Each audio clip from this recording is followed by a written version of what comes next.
बाघ ने लिया शेर का रूप। जंगल का शेर राजा बहुत ही अच्छा था। वो सबसे अच्छे से बर्ताव करता और सबका ख्याल भी रखता था और सबकी मदद भी करता था। उसे किसी भी बात का कोई घमंड नहीं था। जंगल के जानवर भी शेर राजा का बहुत ही मान रखते थे। एक बार जंगल में एक बाघ आता है। वो शेर का ठाठ देखकर सोचता है, अरे वाह, इस शेर के तो बड़े ठाठ है यहाँ पर। मुझे इस शेर से कैसे भी करके दोस्ती करनी होगी ताकि बाद में मैं इसकी जगह ले सकूं। बाघ शेर से मिलकर उसकी बहुत ही तारीफ करता है और उसकी दोस्ती हासिल करता है। शेर तो था ही अच्छा। शेर बाघ को अपनी गुफा में ले जाता है और उसकी खातिरदारी करता है।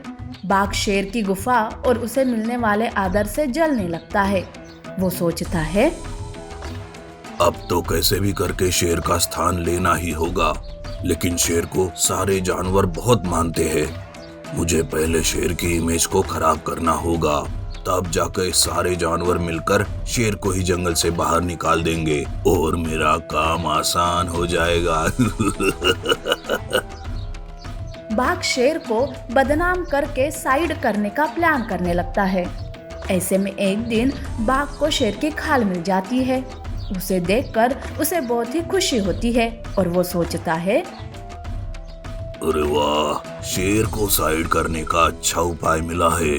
इस खाल को पहनकर मैं शेर बन जाऊंगा और उसकी बदनामी करूंगा। बाघ उस खाल को अपनी गुफा में रखता है और बहला फुसलाकर शेर को अपनी गुफा में लाता है और शेर को वहां कैद कर लेता है। अब बाघ शेर की खाल पहनकर शेर बन जाता है। बाघ शेर बनकर जानवरों को मारने लगता है, उन पर हुकूमत करने लगता है। वो किसी भी जानवर पर दया नहीं करता था और उनकी परवाह भी नहीं करता था। एक बार शेर के हाथ में एक खरगोश लगता है। तब खरगोश कहता है, शेर महाराज, आपको क्या हुआ? आप क्यों मुझे मार रहे हो? महाराज, आप तो हमारे रक्षक थे, ना कि भक्षक। तब नकली शेर खरगोश की कोई भी बात नहीं सुनता और उसे बेरहमी से मारकर खा जाता है। ये सब पेड़ पर बैठा बंदर देख लेता है। उसे तो अपनी आंखों पर विश्वास ही नहीं होता है। तब वो बाकी के जानवरों के पास जाकर शेर की सारी बात बताता है।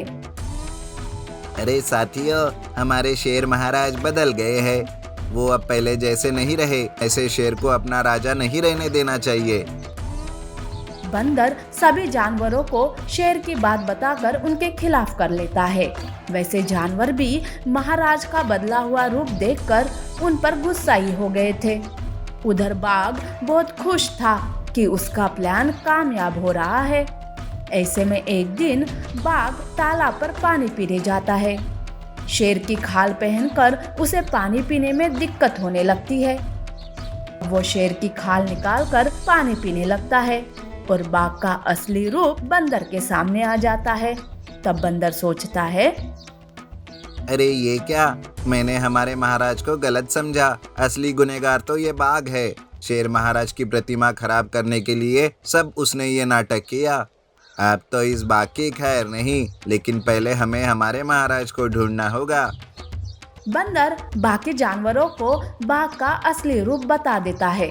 अब वो मिलकर बाघ पर चुपके से नजर रखने लगते हैं। एक बार जब बाघ शेर के भेष में गुफा से बाहर जाता है तो बंदर बाघ की गुफा में चला जाता है। तब उसे शेर महाराज कैद में नजर आते हैं। बंदर महाराज को तुरंत कैद से बाहर निकालता है। उधर बाघ शेर बनकर हिरन का शिकार कर रहा था। तभी वहां असली शेर आके उसे रोक देता है। शेर को सामने पाकर बाघ हड़बड़ा जाता है। तब शेर कहता है, बाघ, मैंने तुम पर विश्वास किया। तुझे मेरा दोस्त क्या, अपने भाई के जैसा समझा, पर तुमने मुझे धोखा दिया, मेरे जानवरों को परेशान किया। अब मैं तुम्हें नहीं छोड़ूंगा। शेर बाघ की खाल निकालकर उसका असली रूप सबके सामने लाता है और उसे मार मार कर घायल करके जंगल से बाहर कर देता है।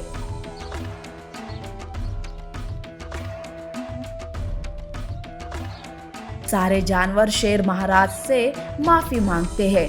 तब बंदर कहता है, महाराज, पहले हम सब ने आपको गलत समझा महाराज, हमें माफ कर दीजिए। इसमें तुम सबकी कोई गलती नहीं है। वो बाघ ने ही मेरा ऐसा रूप ले लिया था कि कोई भी वो करता जो तुम सब ने किया। वैसे तुम लोगों की ही मदद से ही तो मेरी जान बची है। शेर महाराज सबको माफ करता है और सभी का धन्यवाद भी करता है और फिर से जंगल का राजा बनकर जंगल की हिफाजत करने लगता है। ऐसी और अमेजिंग कहानियों के लिए हमारे चैनल को लाइक और सब्सक्राइब करना ना भूलें। शुक्रिया।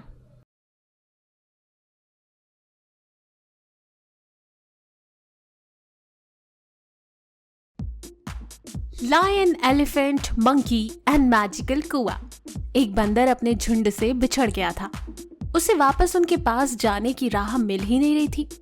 वो पूरी तरह से जंगल में खो चुका था। भूखा प्यासा वो एक पेड़ पर जाकर बैठ गया कि तभी उसे पेड़ के नीचे किसी के रोने की आवाज सुनाई दी। उसने पत्तों की आड़ में से छुपकर देखा तो उसे एक हाथी की सूंड नजर आई। उसे देखते ही पता चला ये हाथी ही था जो जोर जोर से रो रहा था। अब हाथी से क्या डरना, चलो जरा उससे हालचाल पूछते हैं। ये सोचकर उसने पेड़ के नीचे छलांग लगाई और हाथी के पास जाकर खड़ा हो गया। पर उसे ठीक तरह से देखते ही बंदर के ही हाथ पांव कांपने लगे। ये तुम क्या चीज हो? कहीं मैं कोई सपना तो नहीं देख रहा, या कहीं मैं भूख के मारे मर तो नहीं गया और मरने के बाद मुझे भूत देख रहे हैं। वो कोई मामूली हाथी नहीं था। वो हाथी आधा हाथी और आधा शेर था। मतलब सिर हाथी का था और बाकी शरीर शेर का। कुछ ऐसे ही हालात थे उसके और उसे ही देखकर बंदर पूरी तरह से डर गया था। बंदर को बाहर देखकर अजीब जानवर ने रोना बंद कर दिया। कई दिनों बाद उसे कोई जानवर दिखा था। बंदर को सामने पाकर उसका अकेलापन थोड़ा दूर हो गया और वो हल्की सी मुस्कान के साथ बंदर को देखने लगा। डरो मत बंदर, मैं तुम्हें कोई नुकसान नहीं पहुंचाने वाला। हाँ, तुम जिंदा हो और एकदम सही सलामत हो और मैं कोई भूत नहीं हूँ। ये तो उस जादुई कुएं का कमाल है जिसने मेरी ये हालत कर दी। ना तो मैं ठीक से हाथी रह पाया और ना ही ठीक से शेर बन पाया। अब तो मुझे ऐसा देखकर कोई भी मेरे आसपास नहीं भटकता। सब मुझसे दूर भाग जाते हैं। मैं बहुत अकेला पड़ गया हूँ। मुझ पर विश्वास करो और हो सके तो मेरी मदद करो। उसकी मासूमियत देखकर बंदर को उस पर तरस आ गया और उसने उस पर विश्वास रखने की ठान ली। पर रह रहकर बंदर को जादुई कुएं के बारे में जानने की इच्छा होने लगी। वो घूम फिर कर उस प्राणी से इसी के बारे में पूछने लगा। उसकी इस जिज्ञासा को देखते हुए उस प्राणी ने उसे बताया कि वह असल में एक हाथी था और उसे जंगल का राजा बनना था। इसलिए उसके मन में शेर बनने की इच्छा जाग उठी थी और इसलिए उसने जादुई कुएं का ठिकाना पता लगाया और पता लगते ही उस तक चला गया। वो कुआं मांगने वाले की हर ख्वाहिश को पूरा करता था, पर उसके लिए एक खास विधि को पूरा करने की जरूरत थी और यहीं पर हाथी ने गड़बड़ कर दी। उस विधि को ठीक से पूरा ना करने की वजह से हाथी की आधी ख्वाहिश ही पूरी हुई और वो सिर्फ आधा शेर ही बन पाया और अब वो इस लायक नहीं बचा कि वो फिर से उस विधि को पूरा कर पाए और दूसरा कोई भी नहीं था जो उसकी मदद कर सकता। ओहो, ये बात है क्या? सच में जादू जैसी कोई चीज होती है? मैं तो ये पहली बार सुन रहा हूँ। क्या मैं तुम्हारे लिए वो विधि पूरी कर सकता हूँ? मुझे बहुत खुशी होगी अगर मैं तुम्हारे किसी काम आया तो। सच में? क्या तुम सच में मेरी मदद करोगे? अगर ऐसा हुआ तो मैं जिंदगी भर तुम्हारा एहसान नहीं भूलूंगा। पर कहीं तुम कुछ गड़बड़ तो नहीं कर दोगे और तुम्हारा भी मेरे जैसा हाल हो गया तो? बंदर उसे यकीन दिलाता है कि वो पूरी ईमानदारी से उसकी मदद करेगा और उसे पहले जैसा बना देगा। बंदर भूखा प्यासा था, इसलिए उसने हाथी की मदद से पहले अपनी पेट पूजा कर ली ताकि उसके पास पर्याप्त ताकत रहे और वो हाथी की मदद कर सके। उसके बाद दूसरे दिन दोनों उस जादुई कुएं की ओर निकल पड़े। जैसे ही उस कुएं के पास पहुंचे, उस रास्ते के दोनों तरफ उसे अजीब और नए तरीके के फलों के पेड़ नजर आए। हाथी ने उसे बताया कि उन्हें कुछ फलों की जरूरत पड़ेगी, तो तुरंत बंदर ने पेड़ पर चढ़कर उस फल को तोड़ा और कुएं के पास चला आया। अब मुझे क्या करना होगा दोस्त? तुम मुझे बताते जाओ, मैं वैसा वैसा करता जाऊंगा। दोस्त, तुम्हें ये सारे फल खाने पड़ेंगे, पूरे 10 के 10, और फिर उस कुएं में डुबकी लगाकर अपने मन की इच्छा जाहिर करनी होगी। अगर तुम पूरी तरह से पानी के अंदर जाओगे और अपनी इच्छा जाहिर करोगे, तभी तुम्हारी इच्छा पूरी होगी। बस इतनी सी बात? वो तो मैं यूं करके दिखाता हूँ। फल तो वैसे भी मेरे पसंदीदा हैं और ये तो बहुत रसीले भी लग रहे हैं। मैं अभी इन्हें खा जाता हूँ। ये दिखने में बहुत अच्छे हैं, पर खाने में बहुत ज्यादा कड़वे। मैंने भी 10 की बजाय 5 ही फल खाए थे और पानी में डुबकी लगा दी। इसी वजह से मेरी ये हालत हुई है। अब मेरी सारी उम्मीदें तुमसे ही हैं, पर मुझे नहीं लगता कि तुम ये सारे फल खा पाओगे। उसकी बात सुनकर बंदर को थोड़ी सी घबराहट हुई, पर अब वो पीछे हटने वाला नहीं था। उसने अपने दिल पर पत्थर रखकर वो फल खाना शुरू कर दिए। उसका चेहरा देखकर ही सामने वाले को पता चल जाता कि शायद अब वो उल्टी करके सारा खाना बाहर निकाल देगा। इतना गंदा मुंह बनाकर वो फल खाने लगा और देखते ही देखते उसने सारे फल खत्म भी कर दिए। हाथी को तो अपनी आंखों पर यकीन ही नहीं हो रहा था।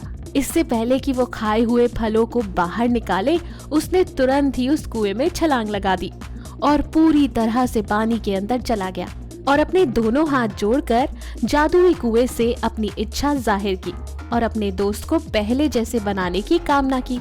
जादुई कुआं भी उसके समर्पण से बहुत खुश हो गया और उसने उसकी इच्छा पूरी कर दी।